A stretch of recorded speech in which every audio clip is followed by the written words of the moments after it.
तो यहाँ पर पिछले एपिसोड में आपने देखा कि कैसे हम स्टार्टअप लगाते हैं। इस एपिसोड में हम आपको दिखा रहे हैं कि अनअटेंडेड जो है उसको हमने हेडलेस की जगह प्रॉपर लगाया हुआ है ताकि दिख सके।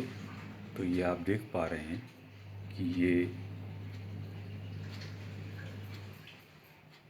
सारी अपना स्टार्टिंग चलाता है। उसके बाद यहाँ पर ये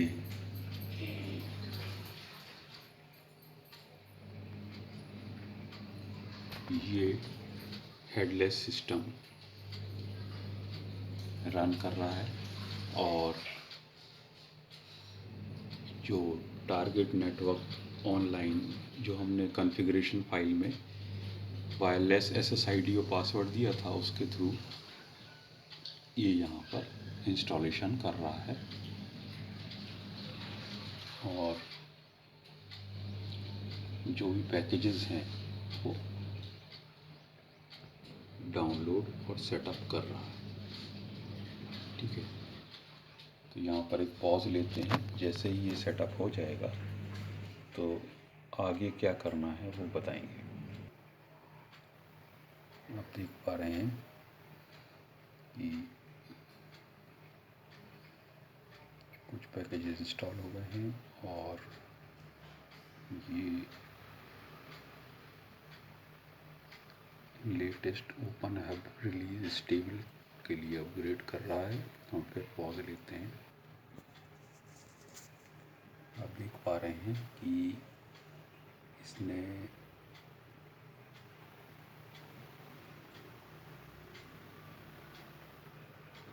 ये स्टेबल वर्जन करने के बाद vim editor, nano editor, multitail ये सब इंस्टॉल किया।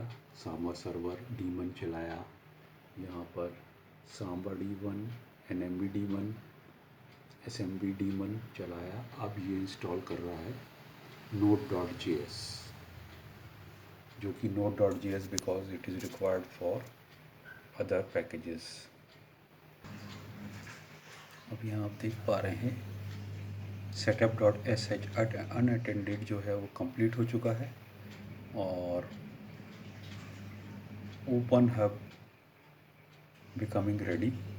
तो बस कुछ ही समय में ओपन हेबियन OS पर रास्पबेरी पाई पर चालू हो जाएगा। हम फिर एक पॉज लेते। अब आप देख पा रहे हैं कि ओपन हेबियन रेडी है। हमने लॉगिन में ओपन हेबियन ये यूज़र नेम डाला है, पासवर्ड भी ओपन हेबियन है और यहाँ पर इसका इंटरफेस चालू हो गया है और हमारे सामने ये ओपन हब का इंटरफेस चालू हो गया। अगले एपिसोड में हम देखेंगे कि कैसे इसका इंटरफेस हम GUI मतलब वेब ब्राउज़र इंटरफेस लेकर आते हैं। तो ये आप देख पा रहे हैं कि ये अनअटेंडेड इंस्टॉल हो गया। Thank you friends. अगले एपिसोड में हम देखेंगे कि कैसे हम इसका ब्राउज़र इंटरफेस लेकर आते हैं, जहां से हम ब्राउज़र बेस्ड इंस्टॉलेशन करेंगे। थैंक्स।